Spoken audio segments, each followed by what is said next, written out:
Y para la clase de hoy, un poco retomamos algunos comentarios recordando la clase, lo que hablamos la clase pasada. Empezamos con el ciclo de mejora, lo enmarcamos en la norma ISO, que es la que lo sugiere, un ciclo que tiene 4 fases: planificar, hacer el cambio, chequear que el cambio haya producido realmente la mejora, y si es necesario, la 4ª fase, que es el ajuste, ¿no? Y prácticamente en esos 4 fases tenemos una serie de tareas o actividades que desarrollar, y en esta primera fase hicimos un poco la introducción diciendo que para plantear una mejora de proceso, básicamente tenemos que empezar identificando la motivación de cambio. Y esa motivación de cambio podría tener incentivos que provienen internamente de la empresa, algún problema en particular, o algún proyecto de expansión, o de cambio, de adecuación, o podría tener una motivación externa, algún cambio en el contexto, algo en la competencia. Bueno, lo cierto es que identificábamos un poco esa motivación determinaba que pudiéramos analizar los procesos de la organización, identificarlos, ver cuál de esos procesos impactaba más en la resolución de ese motivo o en la atención de esa motivación, y sobre ese poníamos foco, ¿no? Elegíamos el proceso que íbamos a cambiar y empezábamos a trabajar dentro de ese proceso. Entonces, la idea es plantear un cambio en el proceso, pero ¿qué cambio? Sería la primera pregunta. Bueno, para saber qué cambiar o qué plantear como cambio, hay 2 cosas: identificar causas de cambio, causas de problemas o causas alineadas a esa motivación, que es el proceso en sí, o bien analizar la situación del proceso en tal como operativo, como eficiencia, como efectividad, y proponer a partir de eso el cambio, ¿no? Ya sabemos de acá algunas cosas en claro, que el proceso que hemos elegido está alineado con esa motivación. O sea, el proceso que hemos elegido cambiar o que estamos trabajando, identificando para cambiar, está relacionado con esa motivación que promueve el cambio, ¿no? Que esa motivación y ese proceso elegido va a tener respaldo de la dirección, o sea que va a haber un equipo directivo dentro de la empresa que promueve, apoya y sostiene este trabajo que vamos a hacer para cambiarlo, ¿no? Y en ese caso, decíamos, no solamente nos vamos a enfocar en las necesidades que el proceso atiende de un cliente, sino que también nos vamos a enfocar en los stakeholders, ¿no? En esas otras personas que básicamente pueden tener algún interés sobre el proceso: inversores, accionistas, los propios empleados de la organización o colaboradores. Así que analizábamos un poquito este proceso para empezar a identificar los cambios. Y ahí en ese análisis dijimos, palabras más, palabras menos, que no podemos proponer un cambio de algo que no conocemos. El proceso tiene una serie de actividades, de personas, de recursos que están afectados, de reglas, etcétera, que primero tenemos que conocer. No podemos pretender cambiar algo si no sabemos cómo se hace. Entonces, abordábamos a partir de ahí el cambio en el proceso, empezando por el conocimiento del proceso, ¿sí? En esta, esperen, me llego a la diapo, que primero nos la estaba mostrando, acá.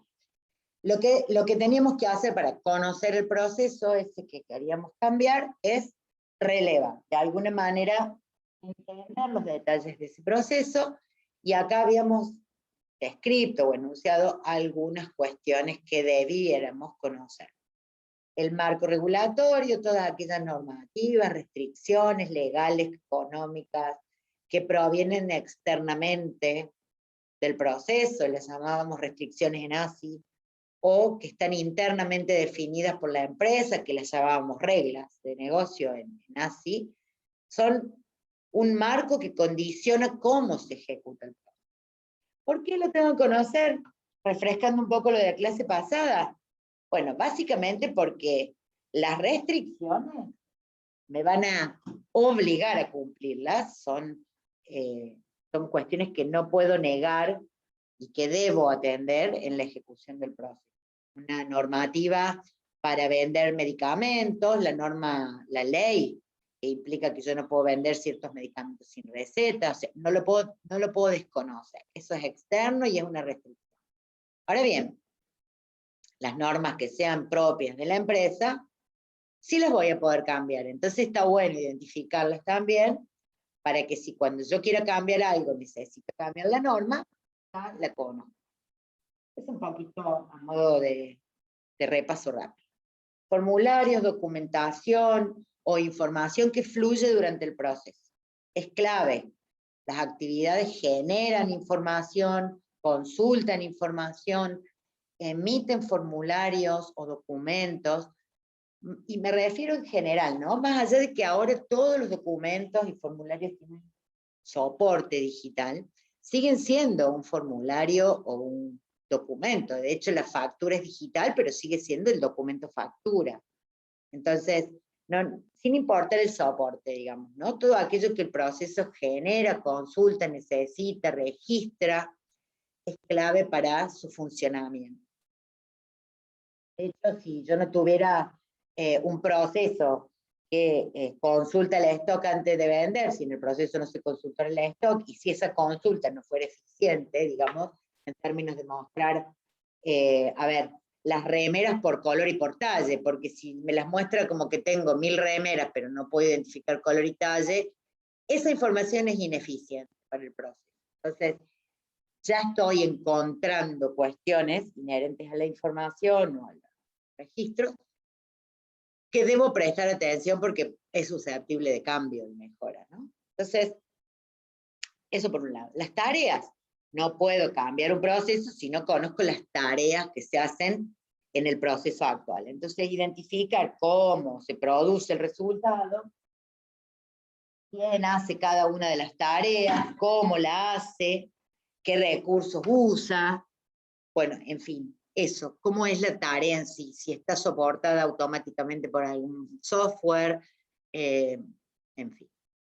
El ambiente de trabajo, en términos de que el desempeño de las personas se realiza in situ, digamos, en la organización, y esa persona se desempeña, se produce su trabajo en un ambiente que consideramos tanto el ambiente físico, el lugar, la iluminación, las medidas de seguridad, las comodidades, la ventilación, etcétera, etcétera, y también el ambiente que no es físico y que tiene que ver con las relaciones humanas, con la relación de autoridad con el superior, supervisor, con el líder de proceso, dueño de proceso, el grado de relación de coordinación de tareas, un poco todo hacia la definición del ambiente de trabajo. Y llegamos al punto donde después nos paramos para entrar hoy en detalle, que es el tema del control interno, ¿no? El control lo empezamos a mencionar, lo definimos.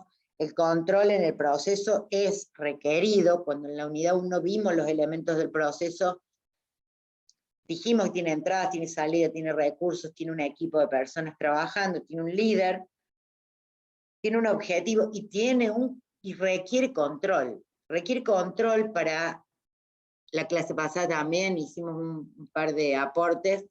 Requiere control para garantizar el resultado. Que yo pueda asegurarme que cuando obtenga el producto o servicio que entrego, sea el que espero. ¿Está bien? No puedo permitirme que en la salida, cuando está listo el producto o servicio, me dé cuenta que no es lo que el cliente pidió. Entonces, para partir de un concepto básico, ese control, entre otras cosas, me permite garantizar el resultado, que ocurra tal como lo esperamos. Entonces, ese control está aportando a la eficiencia, perdón, a la efectividad.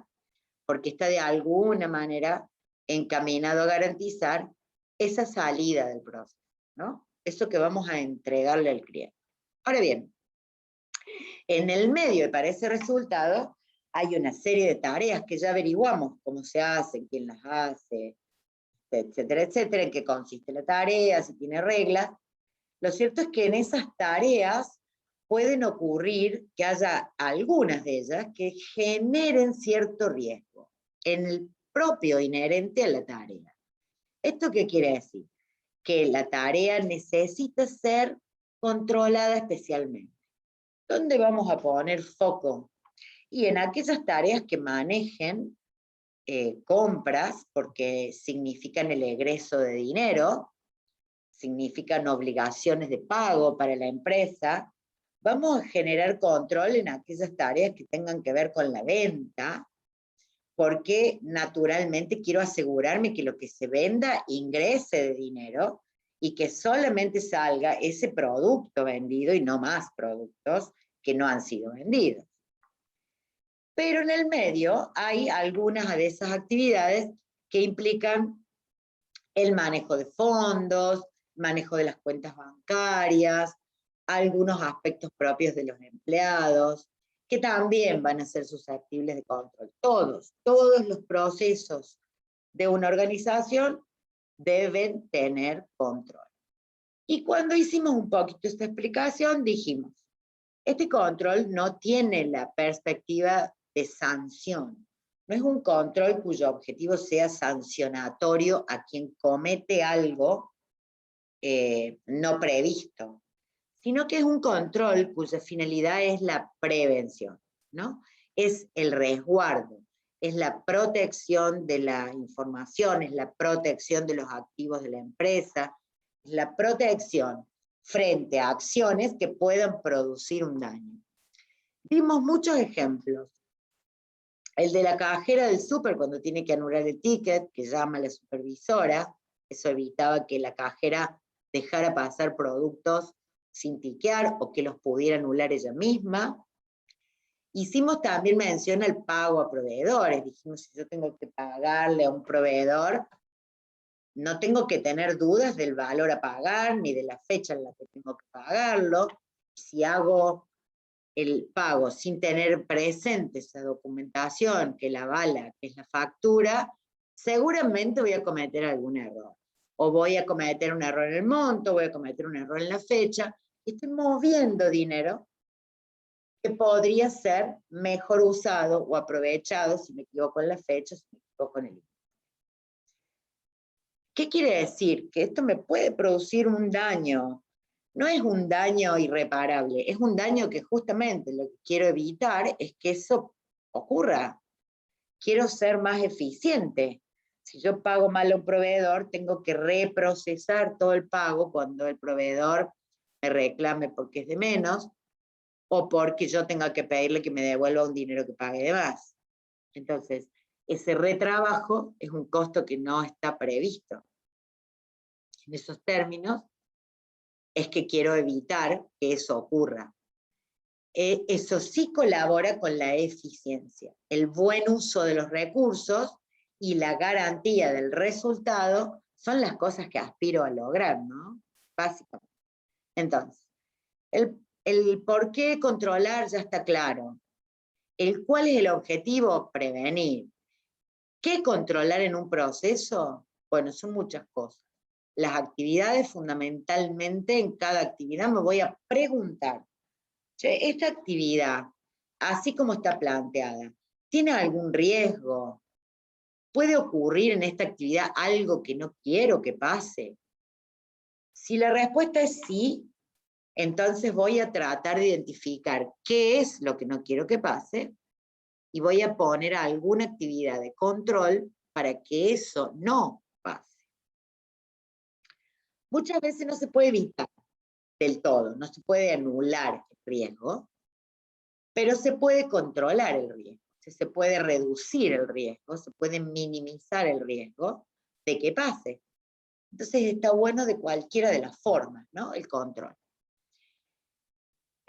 Podemos poner varios ejemplos. En esto del pago al proveedor, yo para controlar el pago y para asegurar de alguna manera que no se cometan errores que me puedan perjudicar, voy a decirle a la persona que hace la tarea de planear los pagos o generar los pagos, mira, cuando pagues tenés que tener primero la factura que vas a pagar en la mano. La chequera, cuando llenes el documento del cheque, tiene que coincidir con la factura. Se tiene que decir qué vas a pagar, en qué fecha lo vas a pagar y cuál es el valor que vas a pagar. Todo eso tiene que estar volcado en el cheque. No puede haber un error, pero podríamos suponer que esta persona en algún momento se distraiga, puede ocurrirle cualquiera, o cometa sin querer un error, y entonces voy a decir, bueno, si vos llenas los cheques con los datos de la factura, cuando termines, la factura y el cheque van a pasar a tu compañero, que va a ser el que revisa y si estás de acuerdo, firma el cheque para que pueda ser cobrado por el proveedor. Entonces, el que llena el pago no es el que firma, de manera tal que ahí estoy minimizando que el riesgo aparezca de golpe. Ya voy a poner a otra persona que haga una revisión y que además, si todo está bien, firme el cheque. Esa persona que firma el cheque tiene la responsabilidad del manejo de la cuenta bancaria. Entonces, claramente va a tener sus propias reglas, digamos, de control. Va a decir, tiene que estar la factura, tiene que generar la fecha de pago, tiene que ser la que está en la factura, bueno, en fin, va a controlar otra vez lo que yo le pedí a quien lo hizo.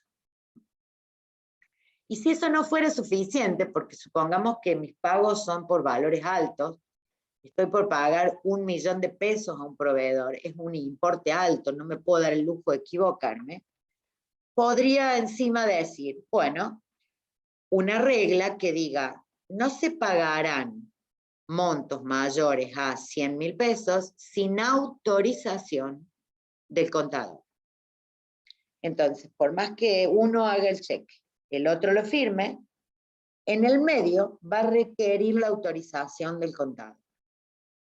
El contador, para autorizar un pago, seguramente va a volver a fijarse en la factura, en el cheque, etcétera, etcétera, y si lo autoriza, tengo un tercer nivel de control.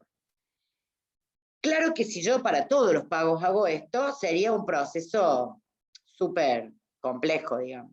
No es lo mismo pagar 500 pesos que 1 millón de pesos.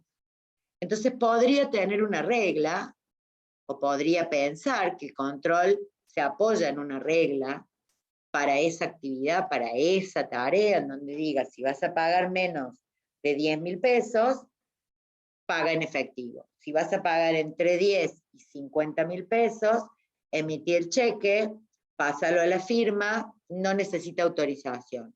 Si vas a pagar entre 100 y 500.000 pesos, la autorización es del propio firmante. El propio que firma va a autorizar el cheque con su firma.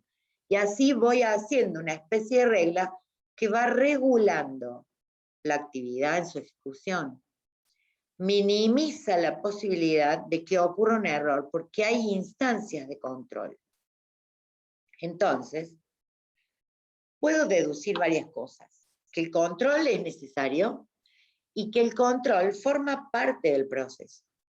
¿Cómo lo veo? Está metido entre las actividades, como una regla, como una actividad dividida entre 2 personas, para que la que hace algo no sea el que lo autoriza, o para que la que hace algo no sea el que lo firma, en el caso del cheque, y así. Entonces estoy viendo que hay en distintas actividades, está metido el control, ¿no? A veces no entendemos por qué se hace esta actividad, pero a veces nos damos cuenta que esa actividad es el control de una actividad anterior. Entonces no sabemos cómo justificarla, salvo porque es control. Quiere decir que en el proceso el control hay que buscarlo. Y en todo caso, si no lo encuentro, lo que voy a identificar es un riesgo. Si no hay control y esa actividad puede producir un impacto, un daño, un efecto no deseado, quiere decir que esa actividad tiene riesgo de que algo ocurra y no me guste o no lo quiera. ¿Está bien? Entonces, identificar el riesgo es igualmente valioso. ¿Por qué? Porque cuando terminemos esto y planeemos la mejora, viene el momento de cambiarlo el proceso. Y yo ahí, si ya identifiqué el riesgo, voy a poder cambiar esa actividad para proveer el control que la actividad necesita. Entonces, este tema del control no es un tema menor. Dijimos que los contadores lo llaman control interno. La norma ISO 9001 lo llama riesgo. Hace mención en el control de riesgos, en la gestión del riesgo. Esto quiere decir, si hay un evento que no quiero que ocurra y le pongo control, estoy de alguna manera minimizando, regulando el riesgo, ¿no? Lo evito el riesgo y en un 90%. ¿Qué voy a hacer si se presenta ese 10% y el riesgo ocurre? ¿Cómo lo voy a arreglar? O sea que hay una gestión del riesgo, hay una planificación de qué hacer para que no ocurra algo o minimizar las condiciones, pero también hay una definición de acciones para hacer si de verdad se presenta la situación no deseada. ¿Está bien? Entonces, en esto nos referimos cuando hablamos de control. Siempre el control genera condiciones de seguridad. Tiene la característica de ser preventivo de situaciones no deseadas, que tienen alto impacto en la consecuencia que producen, y no tiene la finalidad de restringir, de sancionar, de castigar a quien ocurre, a quien realiza, a quien está involucrado en algún error. ¿Está bien? No es esa la idea. La idea al contrario, va a ser identificarle el error. Sí, decime, Francisco, levantaste la mano. Sí, profe. O sea, riesgo sería cualquier cosa que afecte al proceso que, digamos, en cuestión. Sí. Y este tipo de riesgos que yo doy los ejemplos son los más comunes que uno ve en la... A ver, supongamos que yo tengo una concesionaria de autos. Voy a dar otro ejemplo. Y voy a hablar de ventas. Y aparece un cliente que dice que quiere comprar 30 vehículos para su flota de la empresa. ¿Qué vendedor se querría perder esa venta, no? El vendedor podría estar dispuesto a vender hasta la madre, a ofrecerle la madre o contarle que el tipo compre 30 vehículos. Claramente el vendedor tiene sus motivaciones que lo llevan a concretar y a ofrecerle al cliente toda la negociación necesaria para que ello ocurra. Ahora bien, tiene reglas. No puede cambiar el precio del auto. Tiene descuentos permitidos. No puedes improvisar un descuento. Comprame 10 y te reduzco el 30% del valor del vehículo. No está permitido, no es una regla de la empresa. Entonces esa regla está evitando que el vendedor le ponga un precio loco al auto y me produzca un daño. Porque el costo del auto tiene que ser por lo menos cubierto. Y si trabajo el costo, no tengo ganancia. Entonces la política de descuentos es una regla que controla el vendedor. ¿Me explico o no? Parece Sí, tonto sí. esto, ¿no? Parece tonto, pero claramente el vendedor no puede improvisar. Y supongamos que el cliente, a pesar de todos los descuentos que el vendedor puede ofrecerle, sigue insistiendo en que no, bueno, pero mirá, si yo te los pagaría la mitad de contado y la otra mitad a los 30 días, quiero un descuento mayor y más. Probablemente el vendedor tenga una regla que diga, si querés ofrecer un descuento especial, pedile autorización al supervisor de ventas, a tu líder de proceso, a tu líder de equipo. Entonces va y le va a decir, mira, tengo un cliente que va a comprar 30 autos. ¿Le puedo ofrecer un 5% más de descuento? Si el supervisor lo autoriza, claramente el vendedor lo va a ofrecer. Entonces, en ese punto, estoy poniendo mecanismos de control. Parecen simples, pero son importantes. El vendedor no puede inventar el precio y por vender no puede ofrecer algo que la empresa no acepta. Y supongamos un poquito más. Supongamos además que las condiciones de pago que el cliente ofrece no se ajustan a las que el vendedor tiene como posibilidades de negociar. También puede existir la posibilidad de pedir una autorización especial. Financiamos hasta en 6 cuotas, pero si te parece por este importe, te puedo ofrecer 8 cuotas, 12 cuotas. Si el supervisor dice que sí, es porque ha valorado el impacto. Ha valorado el impacto y le ha dado la autorización. Entonces, claramente, esas son reglas que hacen al control. Fíjense qué simple esto, ¿no? Qué simple. Otro ejemplo. Supongamos que yo tengo una empresa en donde, por políticas de personal, cada vez que sea requerido, se van a asignar horas extras a los empleados para cumplir determinado trabajo, ¿no? Entonces, yo tengo un jefe que siempre elige al mismo empleado y le da las horas extras al mismo empleado. Ese empleado cobra 5 veces el sueldo que el resto. ¿Por qué? Porque la mayoría está con el importe de horas extras que se pagan más que la hora normal. Entonces, ¿cómo podría evitar yo que eso sea un acuerdo entre el que asigna las horas extras y el empleado que las hace? ¿Cómo podría evitar yo que este manejo discrecional o a dedo afecte o genere disconformidad en el resto de mis empleados?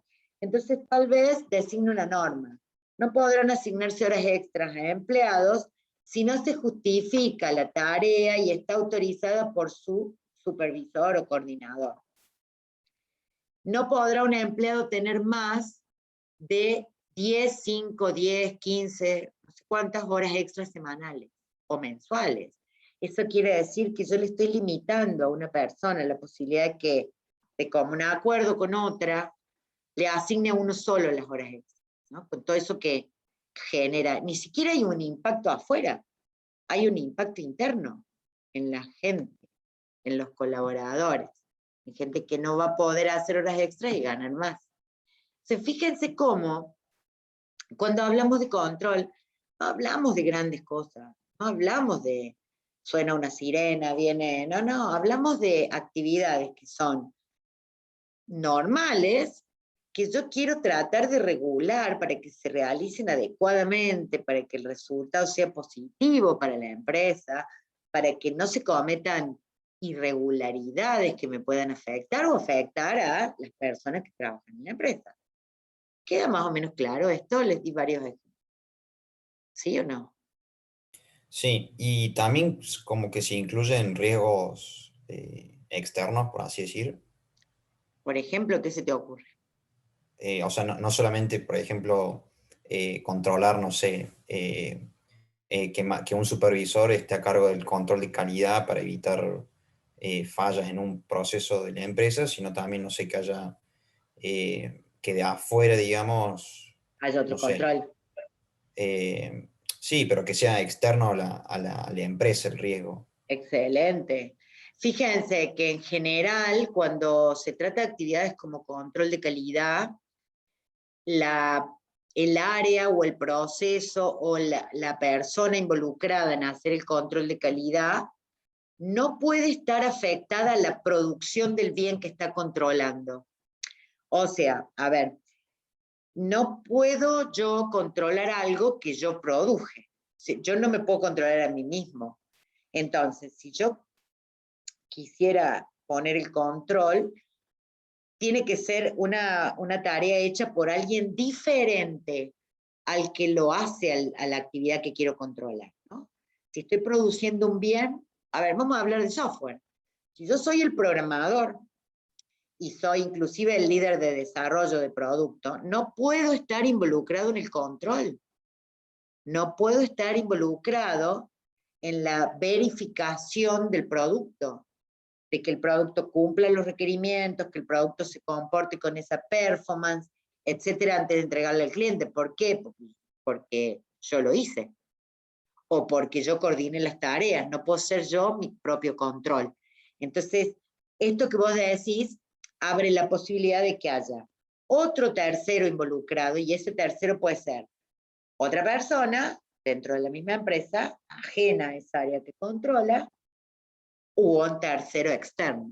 Por ejemplo, una consultora de control. Se usa mucho eso y se le llama auditoría. cuando alguien tercero, externo, se mete para hacer un control, se llama auditoría. ¿Se entiende?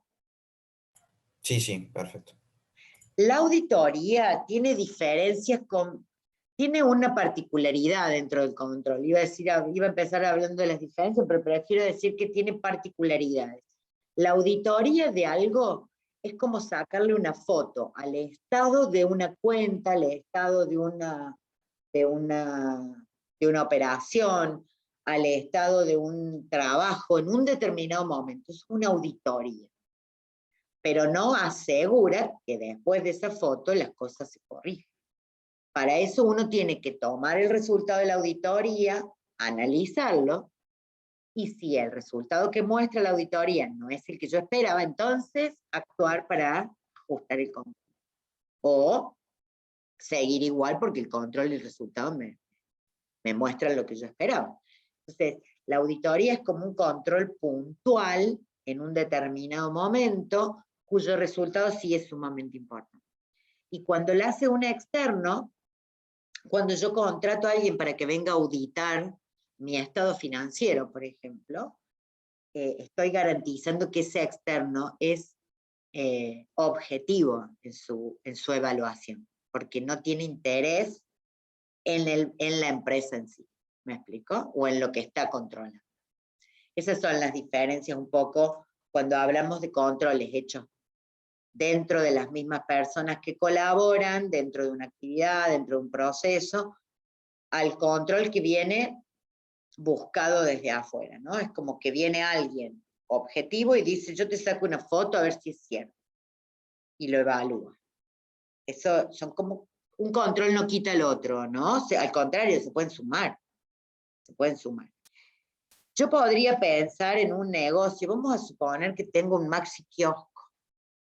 ¿Vieron que es muy difícil controlar stock en un maxi kiosco? ¿Ustedes imaginan que no se puede tener cargado en el stock todos los chicles que tengo, todos los caramelos? Ni siquiera cada vez que abro una bolsa de caramelo, cuento los caramelos que vienen. O sea, ni siquiera tengo certeza de que en la bolsa que compré el proveedor vienen 100. Por lo pronto digo, esto genera una dificultad de controlar qué es lo que realmente mi empleado está vendiendo y qué está comiendo. Vamos a ponerlo en un ejemplo más. Entonces yo podría pensar en algunos mecanismos en donde diga, bueno, a ver, voy a tomar muestras de, hoy pongo 100 paquetes de chicles top line acá, y al final del día cuento. Me fijo si se piquearon tantas veces los chicles, si coincide está bárbaro. ¿Qué hago si no coincide? Si no coincide, probablemente ajuste el control. Y voy a decir, voy a controlar, en lugar de controlar al final del día, voy a controlar al mediodía para saber si el empleo de la mañana o el empleo de la tarde. Voy a controlar al mediodía y luego voy a controlar a la tarde. Y ya estoy como enfocándome hacia la causa. ¿Me explico o no? Entonces yo puedo ajustar los controles. Esos son controles aleatorios, digamos, ¿no? Porque hoy lo hago sobre los chicles, mañana lo hago sobre los chupetines, pasado lo hago sobre las etiquetas de puchos, y en esos términos, pero sí tengo control, ¿sí? Claramente. En una boletería de cine, supongamos, yo no quiero que el empleado de la boletería deje pasar a los amigos sin pagar la entrada. Entonces voy a auditar el cupo de entradas que tenía, ese es un stock que sí conozco, porque cada sala tiene una capacidad bien definida, 80 espectadores, 150 espectadores, voy a auditar la caja en varios momentos del día, ¿no? Y voy a ver cuánta de esa capacidad se ha ido consumiendo o se ha ido vendiendo. Entonces, si hubiera en algún momento no coincidencia entre lo que se vendió y lo que se ocupó por el corte de ticket, entonces claramente ahí hay algo que no está funcionando. Lo que me tengo que dar cuenta es, antes de que eso se haga un problema crónico, un problema más grande. ¿Sí? Eso es. Identificar las causas y corregir las causas. Bueno, ¿Cómo van hasta acá? Se va entendiendo, ¿no es cierto? El control es fundamental, es algo importante. Yo soy muy, muy insistente con esto, porque el control trae muchísimos beneficios, muchísimos beneficios. Me otorga transparencia, me hace creíble, obliga a que todo el mundo cumpla las reglas y que todo el mundo las cumpla de la misma manera. Genera exactitud, certeza dentro de la organización, tanto de lo que registro como de lo que hago, como de lo que resulta de eso que hago. Genera cierta protección a los perjuicios que la organización pueda tener. O sea, yo estoy generando medidas de seguridad y la gente se siente segura haciendo la tarea de esa manera porque sabe que evita que la culpen de algo o que generar alguna cosa no deseada y que después tenga problemas por eso. Si a la cajera del súper le falta dinero, la pone la cajera al final del día. Y así, digamos, evitar eso a ella le importa. Le encanta que las reglas estén claras y tener control, porque eso le asegura a ella ser transparente en su gestión de la caja del dinero. Y no va a tener, si todo anda bien, diferencias al final del día. Entonces le importa a ella y le importa a la empresa. Esto es lo interesante del control, ¿no? Genera una cultura en donde los mecanismos estén aceitados y la gente entiende por qué, y al contrario, cuando algo ocurre y le llama la atención, seguramente es porque se está haciendo algo mal. La misma gente se da cuenta cuando algo no está ocurriendo como debería. Bueno, ¿de qué se trata entonces? De mirar el proceso, de conocer sus actividades, encontrar cómo en esas actividades hay reglas o cómo se hace la actividad, detectar si hay control en esa actividad, saber si esa actividad tiene cierto riesgo o no, porque capaz que no tiene control, porque no tiene riesgo. O sea, y en ese punto empezar a ver esos detalles, ¿no? Y la finalidad de esto, entonces, colaborar, asegurarnos que el proceso, si no lo logra ahora, porque el proceso que estoy analizando es el proceso que se hace hoy en una organización, cuando yo defino un proceso nuevo, esto tiene que ser parte del proceso. No puedo crear un proceso que digo que va a ser mejor si ese proceso nuevo va encima a ser vulnerable o va a generar riesgos. Entonces, naturalmente es un concepto importante. Importante tener en cuenta, tanto en el análisis del relevamiento del proceso, de las causas que generan riesgos, tanto como cuando lo diseño el proceso nuevo. No existe ningún proceso que queda fuera del alcance del control, ¿sí? Ninguno, ninguno. ¿Qué es esto del riesgo?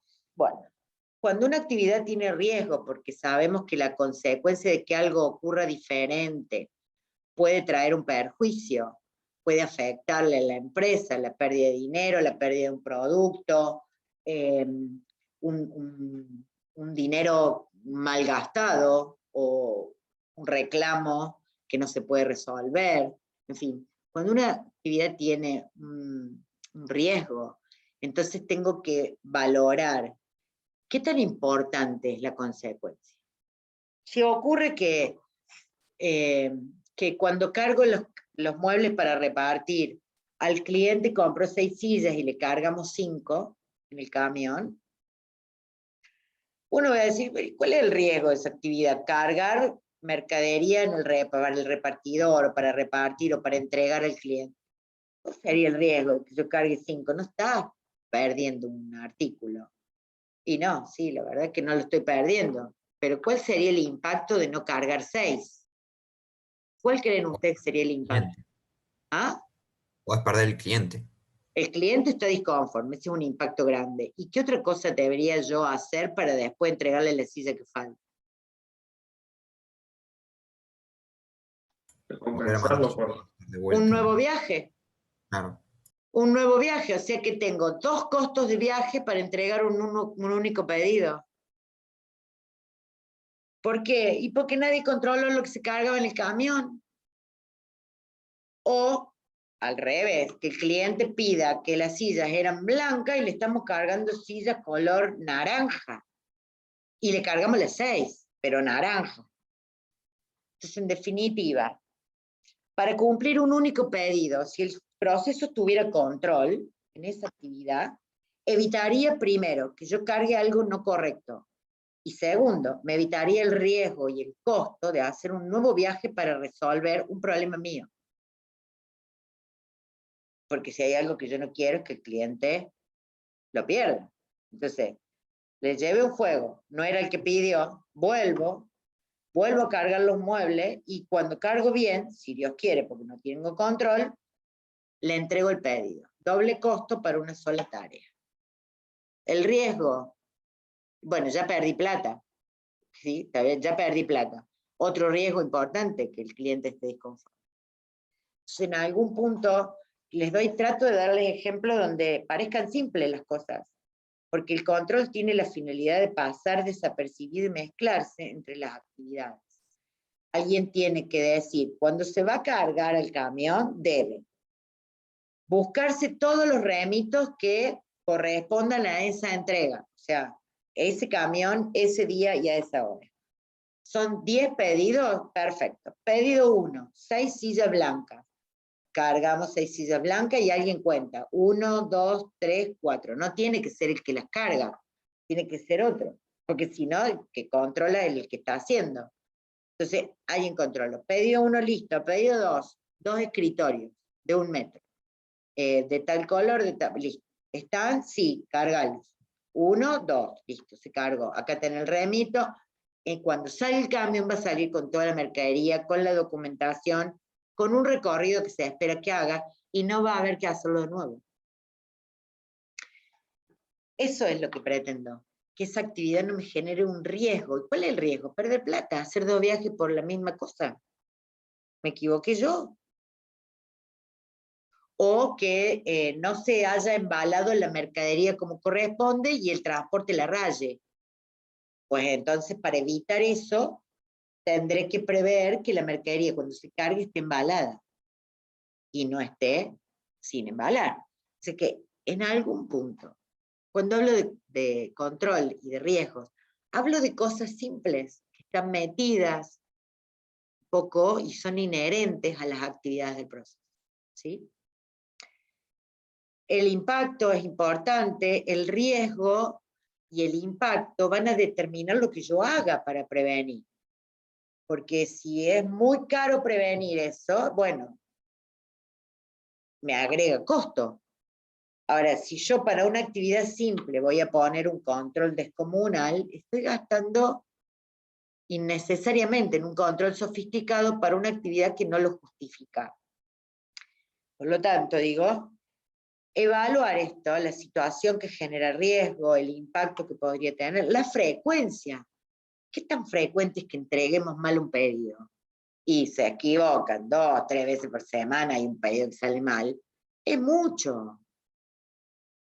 Es mucho 2 o 3 veces por semana un pedido mal entregado.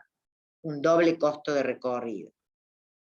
Entonces, claramente voy a tratar de decir, bueno, si el impacto es de 10.000 pesos de doble costo, entonces voy a tratar de poner un control que se adecue a esos importes.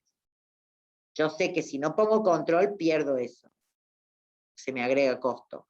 Entonces, cuando diseño un control, no puede ser un super control sofisticado, con lectores de códigos de barra y todo y demás, porque el costo del control es mucho mayor al riesgo de perder. ¿Se entiende? ¿Se entiende esto, no? Bueno, esto es lo interesante del control. Es fundamental esto. Y bueno, y hay que un poco tomar esta conciencia y esta perspectiva. Es una dinámica de relevamiento en el proceso que nos hace prestarle atención al control, ¿no? Si uno no se lo cuentan, rara vez se da cuenta. Y también lo omite, y al omitirlo, tenemos nosotros, que desarrollamos tecnología y sistemas, un problema si no nos damos cuenta del control. vamos a generar la automatización de un proceso que ya tiene sus propios riesgos y al automatizarlo los potenciamos a los riesgos.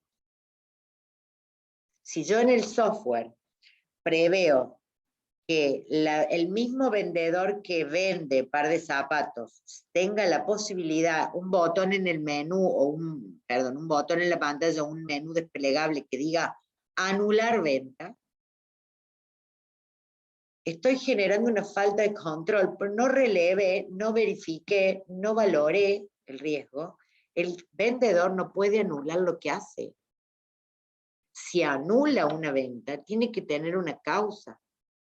Y esa causa la va a supervisar otro. Porque si no, anula una venta y no me garantizo que el producto también quede sin vender. ¿Me explico?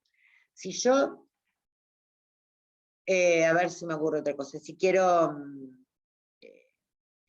por ejemplo, planificar los pagos a los proveedores, probablemente en el software, si yo entiendo lo del control, voy a generar alguna funcionalidad que sea generar agenda de pagos semanales.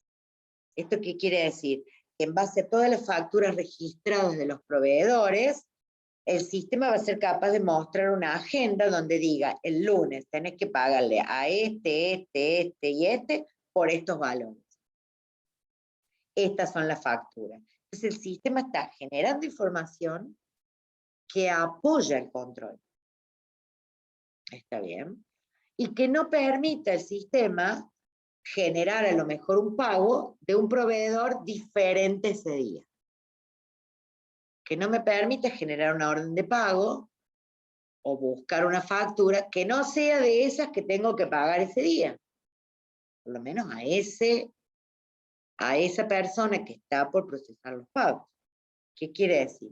Que el software está colaborando con el control, pero yo para eso me tengo que haber dado cuenta del control necesario. Si no, genero sistemas que automatizan riesgos y los hacen más fáciles de realizar, digamos, o de que se presenten. Esto es así. ¿Está bien? Se comprende, ¿no? Un poco lo que estoy diciendo es bastante... hay muchísimos ejemplos. Y la idea es que ustedes despierten esa sensibilidad o esa perspectiva de control cuando diseñen un proceso nuevo, porque ustedes no van a relevar nada. Ustedes van a plantearme a mí en el TPI un proceso nuevo, de cero.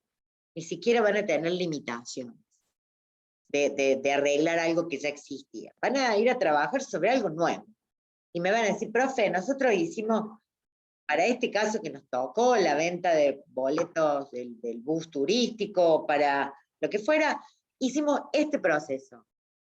Y yo les voy a preguntar, ¿y dónde está la seguridad del proceso? ¿Qué cosas controlaron en esta propuesta o qué cosas vieron como riesgo y están controlando? Entonces ustedes me explicarán, no se puede sacar un pack de pasajes de esta forma, no se... A ver. De alguna forma van a tener que tenerlo en cuenta, aunque no releven que van a diseñar un proceso nuevo. Y ese proceso tiene que ser un proceso seguro. ¿Sí? Bueno, los beneficios de controlar esto, el resultado es garantizado, las reglas se cumplen. Vuelvo a hacer hincapié en esto, que a veces uno pierde la idea. La confiabilidad es una sensación fantástica y claramente es lo deseable, que el que hace algo se sienta tranquilo de que lo está haciendo bien y del que el resultado tiene que ser controlado también esté tranquilo de que se va a obtener lo esperado. Así que no hay por dónde sacarle esto alguna cosa mala, digamos, que lo niegue. Bueno, acá algunos ejemplos, en realidad hay muchos, ya hemos dicho un montón, y en relación a las tecnologías, cuidado con esto del control, ¿no? Antes de implementar algo, antes de automatizar algo, antes de modificar un software que ya existe, cuando les digan que necesitan una funcionalidad nueva, verifiquen que esa funcionalidad, tal como la están pensando, no vulnere ninguna tarea del proceso, que está automatizada ya. O sea, que no impacte en otras funcionalidades que ya estaban con sus propias reglas, ¿sí? Bueno, y sobre todo cuando la modificación de un software va a ser hecha por un tercero, cuando subcontratamos los desarrollos. Cuando yo contrato una empresa ajena a mí, que no conoce el negocio, no conoce las reglas, no conoce las buenas prácticas ni las recomendaciones, le digo, che, necesito agregar a este software algunas cosas. Presupuestame, hacelo, listo. Probamos y se acabó. Y resulta que vulnera algunas normas que yo tenía o algunas cosas que yo quería que no pasen.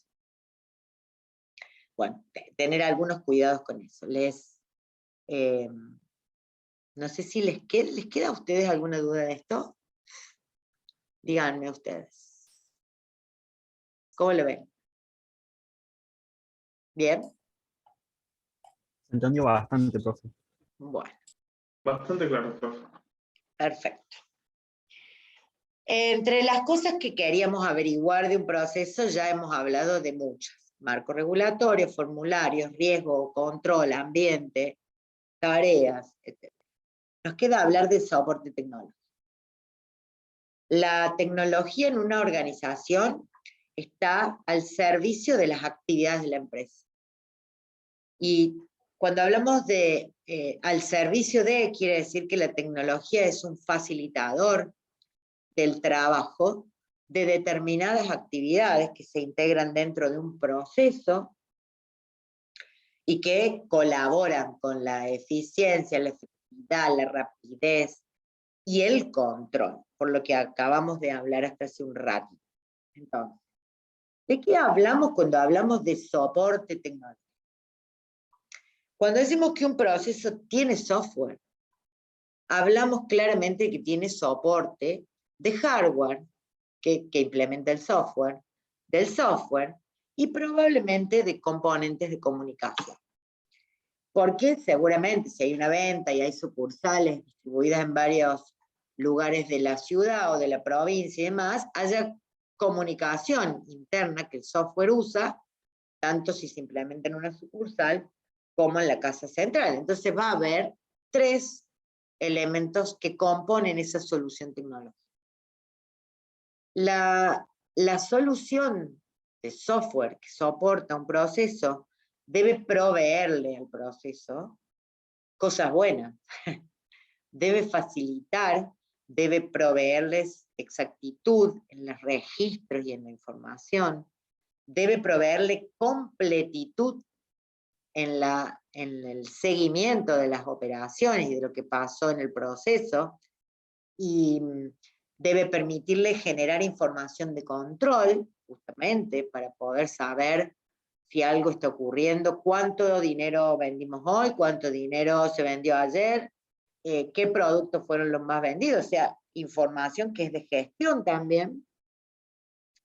Debe proveerle una solución que sea capaz de adaptarse si yo cambio el proceso.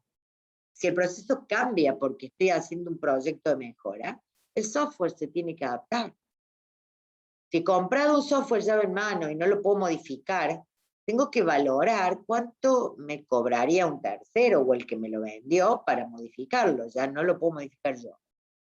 Entonces, el software también es un elemento que condiciona o hay que tener en cuenta a la hora de plantear la mejora. Si ya tengo un software y quiero cambiarlo porque voy a hacer un proceso mejor, ¿puedo cambiarlo? ¿Hay alguien que me dé soporte de esto? ¿El proveedor me va a permitir un cambio de esta naturaleza? ¿O no? Me voy a tener que ajustar a esto porque no se puede cambiar.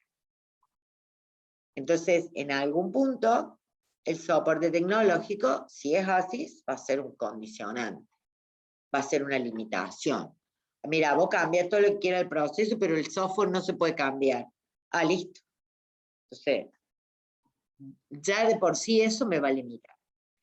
Tiene que ser un proceso, un producto, una solución mantenible, extensible, incremental, que yo pueda agregarle cosas, ¿sí? Escalable.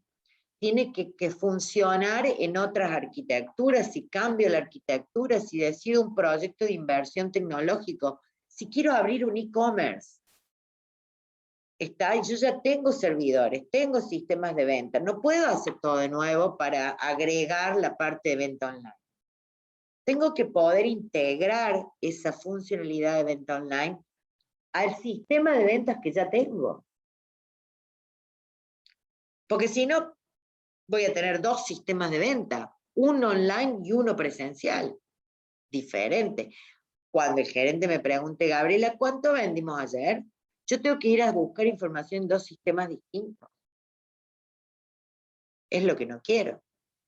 Quiero que se integre la información. Cuando hablamos de información para las decisiones, este era un punto central. No manipulemos la info. ¿Sí? La información se registra y se integra, procesa, etcétera, para producir información de decisión. Entonces, la tecnología es un factor clave. Ese factor estratégico hoy, pocas empresas no tienen tecnología, no tienen sistemas. Es más, algunas tienen sistemas súper sofisticados. Las empresas de transporte tienen monitoreo en línea de dónde está el camión, del tiempo que paró, del combustible que le queda, de cuánto combustible cargó en la última estación, de cuántas horas descansó el conductor. O sea, tienen un monitoreo integrada la información a sus sistemas, de manera tal que saben exactamente cuándo darle la orden al camión para y dormir, para y cargar combustible en este pueblo, porque en el próximo no vas a tener. A ver, esto es lo que estamos diciendo. El software es un factor estratégico, tan simple o tan complejo como querramos, pero no se concibe hoy hablar de procesos que no tengan soporte digital. Soporte de integración tecnológica a las tareas del proceso. Para valorar las tecnologías que usa un proceso, justamente hay que tener algunos criterios. ¿Qué tan funcional es el software? Por ejemplo, ¿qué haces vos cuando tenés que anular una factura de venta? Bueno, dice, yo soy el supervisor, entro al sistema, busco la factura y aprieto el botón anular. Y ya está, y se anuló. Pero ¿cómo? ¿Y no pone el motivo? ¿No escribí? ¿El sistema no te pide que escribas el motivo de anulación? Ah, no, este sistema no me lo pide. Entonces hay información que te estás perdiendo. Cuando yo pregunte cuántas ventas anulaste, al dato sí lo va a tener, pero lo que no va a tener es el motivo de anulación de la venta. Cliente devolvió el producto, cliente no pudo pagar con la tarjeta electrónica, con la tarjeta de pago. No sé cuál es el motivo por el cual se anuló la venta.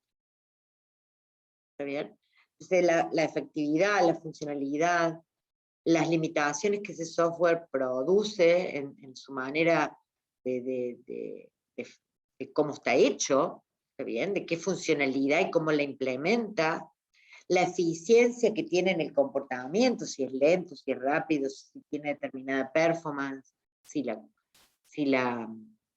le sirve ese desempeño a la organización, si puede ser implementado en otros sistemas operativos o en otra arquitectura de hardware, si me va a permitir conectarme, por ejemplo, voy a subcontratar a OCA para las entregas. Mi sistema de ventas, ¿me permite interconectar mi sistema con el de OCA para que cuando alguien me compre, inmediatamente genere el pedido en OCA y se lo puede informar al cliente? No, porque mi sistema no lo podemos modificar, es como está. No puedo agregarle nada. Entonces tengo que buscar otra solución. ¿Sí? Sería muy tonto hacer todo un sistema nuevo, pero voy a tener que armar algo, interfaz, de tener que desarrollar un pequeño proyectito de interfaz entre el sistema que no puedo tocar y el de OCA. Porque claramente lo voy a necesitar, estoy queriendo implementar esto. contraté una entrega de logística y ahora resulta que la info no la voy a poder tener. Entonces es fundamental, ¿no? Y de eso sí o sí somos responsables nosotros. Buscar productos innovadores, buscar soluciones innovadoras, todo eso en el software es valiosísimo, ¿sí? Crear diferencias, que el software sea intuitivo, que produzca una sensación de amigabilidad desde el punto de vista del cliente, si es que lo usa el cliente online, y que la información que capture sea valiosa, exacta, precisa, segura, que no ponga en duda la información que después me entrega, ¿sí? Bueno, fundamental. Las herramientas tecnológicas son valiosas, favorecen el control si están bien diseñadas, si están bien pensadas, reducen muchísimo los costos, lo hemos visto en la pandemia, ¿no? Esto de integrar digitalmente a varias personas en un proceso, desde a distancia, ni siquiera necesitan trabajar juntas, y producir algo que el cliente valora, y permitirle al cliente un pago online, y todo eso es valioso, digamos, reduce los costos una barbaridad, y son claramente posibles de ver como una fortaleza frente al mercado, frente a la competencia. Bueno, ¿qué otra cosa me importa? Ya vamos terminando. Me importa saber cómo es la organización, donde estoy analizando un proceso. Quiero saber, además del proceso, cómo funciona la empresa. La empresa tiene una manera interna de organizarse. Alguien la puede haber visto como con el nombre organigrama. La manera interna en que una empresa se organiza se denomina arquitectura de negocio. De la misma manera que un plano de una vivienda organiza los ambientes. En una empresa hay una arquitectura, un plano, en donde se organiza el trabajo. Desde las organizaciones originales, antiguas, clásicas, organizadas por funciones con una arquitectura centrada en áreas, a las empresas hoy mucho más flexibles, con arquitecturas centradas en procesos, ha habido una evolución, ¿sí? Cuando en una empresa se empiezan a requerir que la comunicación entre áreas para hacer algo, para coordinar trabajo, empieza a ser importante, es que está cambiando la filosofía de la empresa. De la visión por áreas está pasando a la visión por proceso. Porque un proceso jamás, en el 1% de los casos puede ser, ocurre dentro de un área. Un proceso traspasa una o varias áreas. Esta idea de proceso es una vista diferente, es una vista dinámica. Si ustedes ven este dibujito, no sé por qué las diapositivas, este dibujito, acá están las áreas clásicas. Cuando empiezo a analizar que el área C con el área D tienen que coordinar una tarea, una parte se hace en esta área y otra parte se hace en esta área, empiezo a pensar en un proceso. Salgo del área y me integro al trabajo de otra. Entonces empieza a definirse con mucha más importancia este flujo de trabajo conjunto, y hace esa arquitectura basada en procesos, es lo que las empresas buscan hoy, porque es muchísimo más ágil que la arquitectura centrada en áreas. Entonces, esta es una visión que nosotros tenemos que lograr en la empresa cuando relevamos procesos para mejora. Busquemos, no dentro de un área, busquemos esas tareas que salen de un área, requieren que participe otra, pero que en conjunto van logrando el resultado. 99% de los procesos de negocio navegan, se extienden, fluyen por varias áreas de negocio. Tenemos que poder saber si la empresa está organizada en áreas, o está organizada en unidades de negocio, o está organizada en, no sé, en determinadas formas, o en procesos, ¿por qué no? En proyectos, en procesos. ¿Cómo está organizada la empresa? ¿Cuál es su arquitectura? El Business Process Management es una visión dinámica. Se gestiona la empresa por procesos, no por áreas. ¿Tá? El management tradicional gestiona por áreas. El Business Process Management lo hace por proceso. Y tiene metas diferentes, visiones diferentes, herramientas diferentes de gestión, y eso es en donde nos estamos enfocando. Acá en este diapo ven un poquito un gráfico de evolución.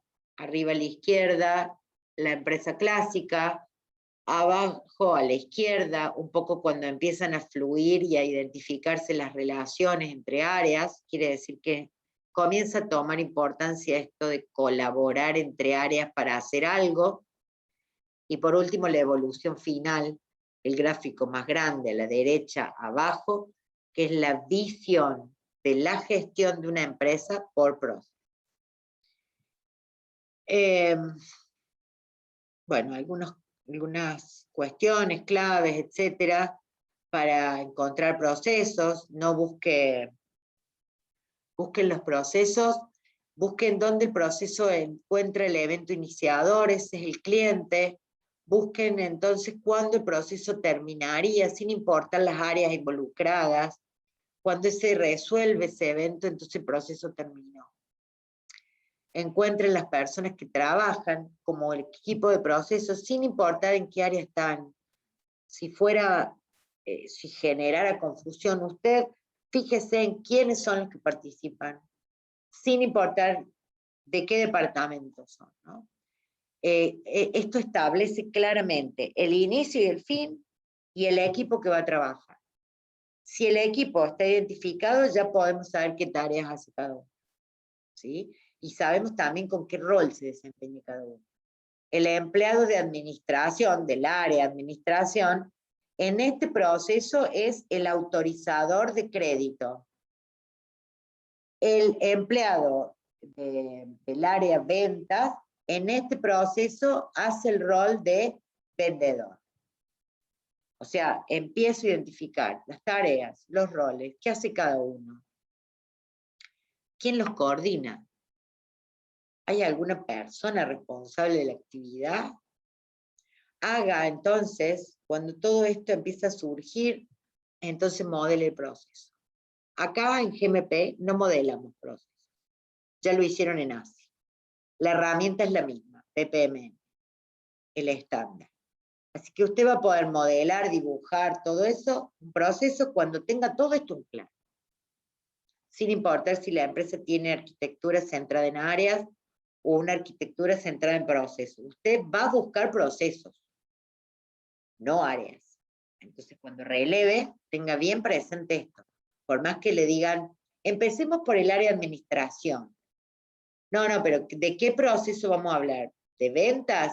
Bueno, empecemos por el área de ventas. Porque yo voy a empezar por un proceso de ventas que empieza en el área de ventas. Después capaz que sigue en administración.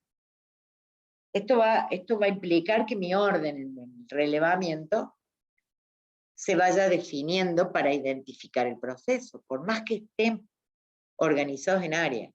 Esto es así.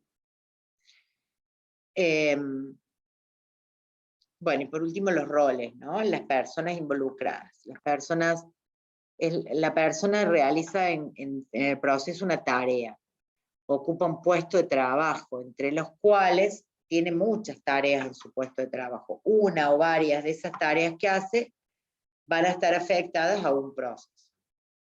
O a varios procesos, tendrá distintas participaciones en distintos procesos, pero en cada uno de ellos tiene tareas bien definidas. Entonces, es importante conocer quiénes se desempeñan, cuáles son los roles. Esa persona tiene que tener clara qué tarea tiene que hacer, cómo la tiene que hacer, cuáles son sus reglas, todo eso relevamos, todo eso, ¿sí? Y la tarea va a tener un resultado, que nos puede gustar o no, le podemos cambiar más adelante si creemos que puede ser mejor, pero ese resultado se consigue en virtud de el tiempo que esa persona trabaja en la tarea, su capacidad, su formación profesional o técnica, y su temperamento, sus habilidades blandas. Si es proactivo, si es creativo, si es participativo, si es una persona que tiende a buscar soluciones y encontrar respuestas, y etcétera, etcétera. Entonces, el resultado de la tarea va a depender de eso, ¿sí? Tengan en cuenta algo. Lo que en una organización, donde siempre tiene forma piramidal una empresa, más allá de que no gestione por áreas y gestione por procesos, es una pirámide. Lo que fluye de arriba hacia abajo es la autoridad. Y también alguien me puede decir, ¿y la responsabilidad? No. La responsabilidad no se delega. No se delega. Yo soy responsable de este curso de GMP, pero también soy responsable de la cátedra. Yo no puedo decir, mira, como tengo que dar clase y ahora online, no puedo coordinar la cátedra. No, yo tengo una responsabilidad y no la puedo delegar. Sí puedo delegar a alguien la autoridad para que esa persona resuelva determinadas cosas. Es decir, yo tengo que coordinar la cátedra, Germán, te voy a dar autoridad dentro del grupo de trabajo para que vos seas el que lleve el registro de los temas dados en cada clase. Te doy autoridad. Vos sos el que organiza esto, hacelo como vos creas conveniente y pedile a todos los docentes de la cátedra que te indiquen los temas, etc. La responsabilidad de tener el libro de temas es mía, pero yo le doy autoridad a Germán para que él lo haga. A mí el departamento de sistemas me va a pedir los libros a mí de temas, no a Germán Vélez. Y yo no puedo decir, yo no los tengo porque los llevaba Germán se olvidó, y entonces yo no los tengo en los libros de temas. Es mi responsabilidad, yo voy a ejercer la supervisión para que Germán lo haga. Porque yo necesito que lo haga. ¿Se entendió esto? ¿Se entendió un poquito? Es muy sutil a veces delegar responsabilidad de autoridad, pero hay algo muy claro. La responsabilidad no se delega. Suele ser un deporte muy usado, echarle la culpa a otro. Pero en este caso no va a funcionar. ¿Está bien? Bueno, nada, hemos hablado de los equipos, de los roles. Acá hay una imagen que me gusta mucho, el perfil del puesto con el rol, el puesto con el perfil, digo. Esto de si yo necesito, el puesto es lo que yo necesito y el perfil es lo que trae una persona candidata a ocupar. Lo que yo necesito y lo que esa persona aportaría tienen que coincidir para que el puesto sea ocupado por la persona idónea. ¿Está bien? Bueno, chicos, cerramos la clase. Díganme algún comentario, algún ejemplo, algo que quieran preguntarme.